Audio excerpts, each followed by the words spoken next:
Leeshaliny, and then from group 15, my groupmates and I chose the article entitled Complete Genome Sequence of African Buffalo Sinceres Cafe. It was published in the year 2016 by Brigitte Glensman. Now let's look at the background and objectives of this research. African buffalo are very large in size, and they have even toes, they have hooves, and they're also characterized by their stocky build and heavy horns. African buffalo are considered as the biggest bovic species existing in the savanna ecosystem that is filled with tropical grass and also warm temperature year-round. As for their food habits, since they are very large in size, it gives them the advantage to feed on larger and coarser grasses in bulk compared to other animals in the ecosystem. African buffalo can inhabit practically in any habitat that has permanent water source and tropical grass. Besides that, African buffaloes are economically important for both tourism and also trophy hunting industries. They are also host to a large variety of parasites, internal and external.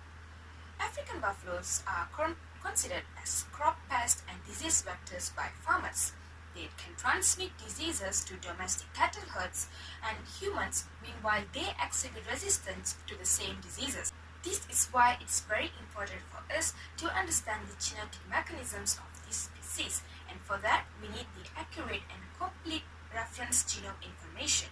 The identification of novel genetic variant in an important species such as this African buffalo sinceres cafe may help to provide answers to numerous genetic or research questions, including the disease susceptibility, and also may contribute to the fields of molecular ecology and population genetics. The methodology used in this study mainly focused on gene assembly, gene annotation, and lastly, phylogeny and divergence. Firstly, DNA was extracted from blood sample of Sinceres cafe using salt chloroform extraction method. Next, gene library was prepared using Illumina High Sequence 2000 instrument. The short reads were assembled into contig using SOAP de novo. The sequence gaps were filled with gap closer. After that, the contig were assembled into scaffold using sequence overlap information. Scaffolds were aligned to the reference Bose-Taurus genome for genome assembly. After genome has been assembled, repetitive elements such as transposable elements and non-coding RNA, including microRNA, tRNA, rRNA, and small nuclear RNA, were annotated with platforms like BLAST and tandem repeat finder. Protein coding genes were identified using homology-based method and de novo gene assembly. Protein coding genes from 6 different species, including Bose-Taurus and Homo sapiens, were mapped to the Sinceres cafe genome using T+N. The gene model is then obtained using latest GeneWise software. And SNAPs and Augustus were used to perform de novo gene prediction. Finally, phylogenetic tree was constructed with 1,745 identified gene clusters to determine the relationship between Sinceres cafe and other species. The evolutionary changes in the protein family size were analyzed using the cafe program. Thus, to extend the detail of annotation genome, so they form the gene cluster of 12 mammalian genome. They are found 1745, a single copy, which is slightly similar to the S-Kappa by using the muscle program and the G-blocks program. And then they use the annotation to make up the phylogeny. Therefore, there is 55.45% alignments with no gaps that has been found and can be constructed the phylogeny. So 62 predicted genes of cluster, they are found shared between the S-Kappa and B Taurus, and therefore, can be said that the S-Kappa and B Taurus came from the same ancestor.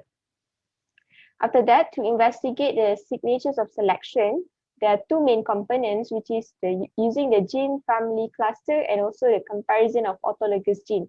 For the gene family, and they said that there is S. Kappa, B. Taurus, C. Ferris, O. Aries, S. Coppa, and T. truncates are from the common ancestral genes, where 538 expanded genomes and also the 2,251 contracted genomes, which is commonly found in Escapher and Bitoris. So for information, expanded genomes that's been found is the G-couple protein and the olfactory receptor, which is the evolution from the ancestral to the younger generation. And the second part is the comparison of autologous genes. It is then can improve the performance of positive selection inference, which is filter the unreliable alignment regions, and therefore 2,236 of autologous genes, ubiquitin carboxyl terminal hydrolase 26, interleukin 19, and CCNB. There are three main species of buffalo found in the world that includes African buffalo to be one of them. The other two, which are the American bison and the domesticated Asiatic buffalo, have their genome assembled but are not publicly available with the size of 2.82 GBP and 2.77 GBP respectively. Comparatively, in this study, the African buffalo genome was found to encode 19,765 predicted protein coding genes and 2.73 GBP in size. Out of the total predicted protein coding genes, only 19,296 were annotated. Moreover, they found unexpectedly large numbers of miRNA and tRNA from the annotation of non-coding RNA using tools like tRNA Scanner SE, BLAST, and Infernal. They managed to identify 31,940 miRNA genes.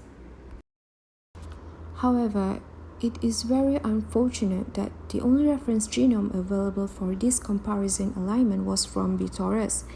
A comparison between these two organisms found that Escapher has 52 chromosomes with around 1.64 million heterozygous SNVs, while Bitoris has 30 chromosomes with estimated 3.83 million SNVs. Previous study shows that only 19 to 23% of the low-coverage Escapher short reads map to the Bitoris reference genome, which indicates the necessity for an intraspecies reference. It is also estimated that there are 175 genes of Escapher to be involved in immune responses where they can be useful for disease susceptibility studies. This study will not only allow researchers to establish a SNV database, but will also help them in global genetic association studies, such as a study on susceptibility towards BTB in South Africa Conservation Program. And now we approach the end of our presentation. For the involved scientific community, the insight this research article has provided is invaluable. But for the rest of us who aren't specialists in the field, so what? What has this extensive research netted the human populace as a whole? What was the point of all the experiments and analyses, from the extraction of DNA to the assembly of the genome, annotation of the genes, and finally studying the phylogeny and divergence from the analysis results? Well, it's quite simple, really. In short, this research into the African buffalo genome, or we call it Sinceris Kaffir, throughout this experiment, offers unique insight into the phylogenetic history and adaptation of an ecologically important species, that is, their family tree and their history. Additionally, the availability of a complete reference genome allows for improved mapping of short reads, that is, finding the original location of a DNA read in a reference sequence, thereby aiding in novel single nucleotide variants, SNV, discovery and future genetic studies. Okay, so in English, we now have the entire genome of a buffalo important to an ecosystem completely mapped, which can be useful for future references. Okay, thank you very much for your attention, and I hope you have a nice day.